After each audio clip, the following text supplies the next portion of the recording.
Hello दोस्तों, CTET की series में हम प्रीवियस ईयर के क्वेश्चन को कर रहे हैं जो प्रीवियस ईयर के एग्जाम में अक्सर पूछे जाते हैं। तो चलिए शुरू करते हैं वीडियो को। चैनल पर नए हैं तो चैनल को सब्सक्राइब करें और वीडियो को पूरा अंत तक जरूर देखें, जिससे दिए गए सारे क्वेश्चन को सही प्रकार से कर सकें, क्योंकि सारे जो क्वेश्चन है आपके एग्जाम में पूछे जा सकते हैं।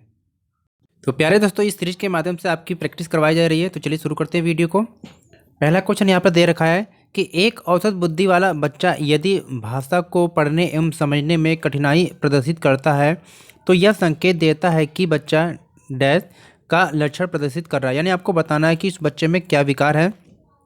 ऑप्शन ए कर रहा है लेखन अक्षमता, जिसे डिस्ग्राफिया कहते हैं, गणितीय अक्षमता जिसे डिस्कैलकुलिया कहते हैं, गति समन्वय अक्षमता जिसे डिस्प्लेक्सिया कहते हैं, पठन अक्षमता जिसे डिसलेक्सिया कहते हैं। ठीक है, तो आपको बताना कि अगर एक औसत बुद्धि वाला बच्चा अगर है, यानी आपको बताना कि अगर एक औसत बुद्धि वाला बालक है यदि उसे भाषा को पढ़ने एवं समझने में कठिनाई प्रदर्शित होती है। यानी यहाँ पर देख रखा है कि भाषा को पढ़ने और समझने में। तो प्यारे दोस्तों, जैसा कि आपने देखा कि भाषा से यानी कि पठन संबंधी या लिखन संबंधी या इन संबंधी जो विकार होता है, एग्जाम में इनसे एक क्वेश्चन जरूर पूछा जाता है, तो इनको जरूर करके जाएँ। ठीक है, यानी ये ऑप्शन आपके लिए 4 क्वेश्चन के बराबर है। ठीक है, तो यहाँ पर आपको ये बताना है कि जो यानी कि बच्चे में भाषा को पढ़ने एवं समझने में जो विकार होता है या कठिनाई होती है वो क्या है या क्या प्रदर्शित करता है, आपको बताना है। तो ये देखा जाए तो ये क्वेश्चन नंबर 1 का जो राइट आंसर हो जाएगा ऑप्शन डी, यानी कि पठन अक्षमता जिसे डिसलेक्सिया कहते हैं। तो प्यारे दोस्तों, आप क्या है, लेखन संबंधी जो अक्षमता होता है उसे डिस्ग्राफिया कहते हैं, और गणितीय अक्षमता उसे डिस्कैलकुलिया कहते हैं, और गति समन्वय अक्षमता जिसे डिस्प्लेक्सिया कहते हैं, और पठन अक्षमता जिसे डिसलेक्सिया कहते हैं। इन चारों को आप समझ के जाएं, आपकी कोई ना कोई एक क्वेश्चन इसमें से जरूर आएगा। ठीक है, चलिए आगे चलते हैं।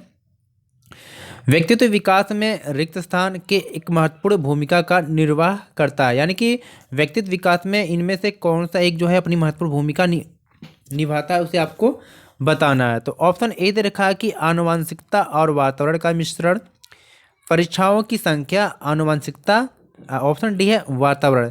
तो प्यारे दोस्तों, क्वेश्चन नंबर 2 का जो राइट आंसर हो जाएगा यहाँ पर ऑप्शन ए, आनुवंशिकता और वातावरण का मिश्रण। यानी कि व्यक्तित्व विकास में जो है आनुवंशिकता और वातावरण का जो मिश्रण होता है एक महत्वपूर्ण अपनी भूमिका निर्वाह करता है। तो प्यारे दोस्तों, ये सारे वीडियो को अंत तक जरूर देखिए। लास्ट में आपको बताया जाएगा कि इस वीडियो की पीडीएफ आपको कहाँ पर मिलने वाली है। ठीक है, और हाँ, दोस्तों के साथ वीडियो को शेयर करें और वीडियो को लाइक जरूर करें, और चैनल पर पहली बार विजिट कर रहे हैं तो इसी तरह की वीडियो को देखने के लिए चैनल को सब्सक्राइब करके और बेल आइकन को प्रेस कर ले। ठीक है, चलिए दोस्तों चलते हैं क्वेश्चन नंबर 3 की तरफ। क्वेश्चन नंबर 3 यहाँ पर कह रहा है कि निम्न में से कौन सी परिस्थिति सृजनात्मकता को बढ़ाने में सहायक होगी। ठीक है, तो आपसे पूछा जा रहा है कि वे कौन सी परिस्थिति है जिससे सृजनात्मकता को बढ़ाने में सहायक होगी, यानी सहायता होती है।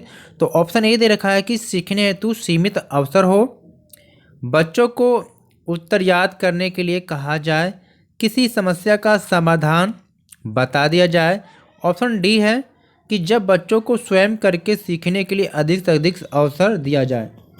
प्यारे दोस्तों, आप सभी जानते हैं कि सीटेट में सबसे ज़्यादा जो होता है बच्चों पर आधारित ही क्वेश्चन ज़्यादा पूछा जाता है। कि यानी कि यहाँ पर हमें क्या करना है कि जब भी पेपर आप हल करें तो सबसे पहले आपको प्राथमिकता बच्चों को देना है, यानी कि बच्चों को दंड नहीं देना है। ठीक है, चलिए, तो क्वेश्चन नंबर 3 का जो राइट आंसर हो जाएगा ऑप्शन डी, यानी जब बच्चा को स्वयं करके सीखने के लिए अधिक से अधिक जब अवसर दिया जाएगा तो बच्चे में क्या सृजनात्मकता को बढ़ावा मिलता है। ठीक है, बच्चा कुछ नया करके सीखता है।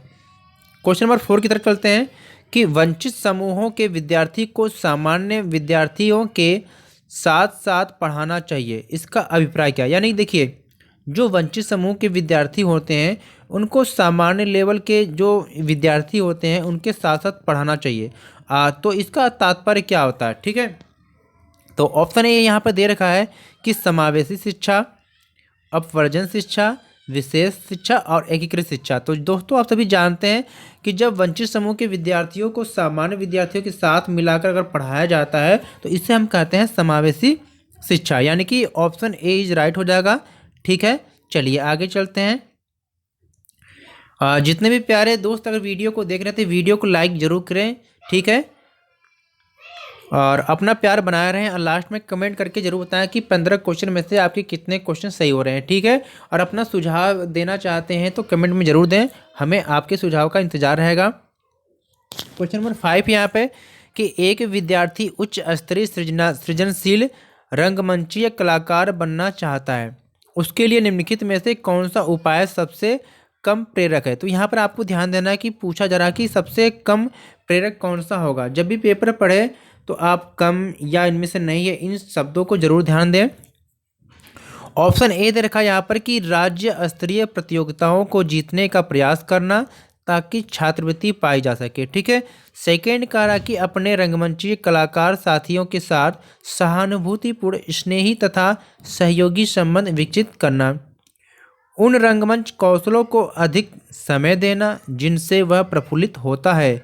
ऑप्शन डी कह रहा कि संसार के दृष्ट रंगमंचीय कलाकारों की निष्पत्ति के संबद्ध साहित्य पढ़ने के लिए तथा उससे सीखने के प्रयास के लिए कहना। तो प्यारे दोस्तों, क्वेश्चन नंबर जो 5 का राइट आंसर हो जाएगा ऑप्शन ए, यानी कि राज्य स्तरीय प्रतियोगिताओं को जीतने का प्रयास करना चाहिए ताकि छात्रवृत्ति पाई जा सके, ठीक है। क्योंकि यहाँ पर सबसे आपको क्या है कम प्रेरक वाला शब्द आपसे पूछा गया था, ठीक है। क्वेश्चन 6 यहाँ पर कह रहा है कि कोहल वर्ग के अनुसार, ध्यान देना कि जो सीटेट के एग्जाम में कोहल वर्ग, जीन पियाजे, ठीक है, वाइगोत्स्की, चोमास्की, इन सबको जरूर पढ़ के जाए क्योंकि इस टॉपिक से एक न एक क्वेश्चन आपको देखने को जरूर मिलेगा, ठीक है। कोहल वर्ग के अनुसार सही और गलत के प्रश्न के बारे में निर्णय लेने में शामिल चिंतन प्रक्रिया को कहा जाता है, यानी हमको बताना है, ठीक है। ऑप्शन ए दे रखा है कि सहयोग की नैतिकता, बी कह रहा है कि नैतिक तर्कड़ा, सी कह रहा है कि नैतिक यथार्थवाद, डी कह रहा है कि नैतिक दुविधा। तो प्यारे दोस्तों, क्वेश्चन नंबर 6 का राइट आंसर हो जाएगा ऑप्शन बी, नैतिक तर्कड़ा, ठीक है। चलिए आगे चलते हैं क्वेश्चन नंबर 7 की तरफ कि बीजों का अंकुरण संकल्पना के शिक्षण की सबसे प्रभावी पद्धति है। बीजों का अंकुरण संकल्पना के शिक्षण की सबसे प्रभावी पद्धति है। ऑप्शन ए है कि विस्तृत व्याख्या करना, विद्यार्थियों द्वारा पौधे के बीज बोना और उसके अंकुरण के चरणों का अवलोकन करना। ऑप्शन सी कह रहा है कि श्यामपट्ट पर चित्र बनाना और वर्णन करना। ऑप्शन डी कह रहा है कि बीज की वृद्धि के चित्र दिखाना। तो प्यारे दोस्तों, यहाँ पर ऑप्शन डी में थोड़ा सा करेक्शन था, यानी कि ऑप्शन डी है कि बीज की वृद्धि के चित्र दिखाना, ठीक है। तो क्वेश्चन नंबर जो 7 है इसका जो राइट आंसर है यहाँ पर हो जाएगा ऑप्शन बी, यानी कि विद्यार्थियों द्वारा पौधे के बीज बोना और उसके अंकुरण के चरणों का अवलोकन करना, ठीक है। जब तक बच्चा करके नहीं सीखेगा तब तक वो समझ नहीं पाएगा, ठीक है।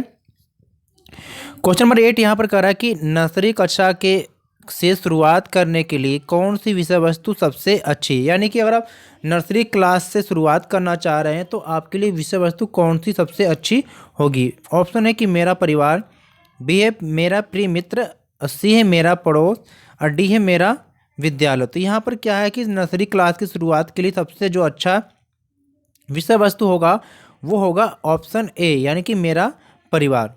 चलिए क्वेश्चन नंबर 9 यहाँ पर कह रहा है कि छोटे विद्यार्थियों को कक्षा में समवयस्कों के साथ अंतःक्रिया करने के लिए प्रोत्साहित करना चाहिए, जिससे ऑप्शन ए है कि शिक्षक कक्षा को बेहतर तरीके से नियंत्रित कर सके, वे एक दूसरे से प्रश्नों के उत्तर सीख सके, पाठ्यक्रम को बहुत जल्दी पूरा किया जा सके। ऑप्शन डी करा कि वे पढ़ने के दौरान सामाजिक कौशल सीख सके। तो क्वेश्चन नंबर जो 9 है इसका जो राइट आंसर यहाँ पर हो जाएगा ऑप्शन डी, वे पढ़ने के दौरान सामाजिक कौशल सीख सके, ठीक है।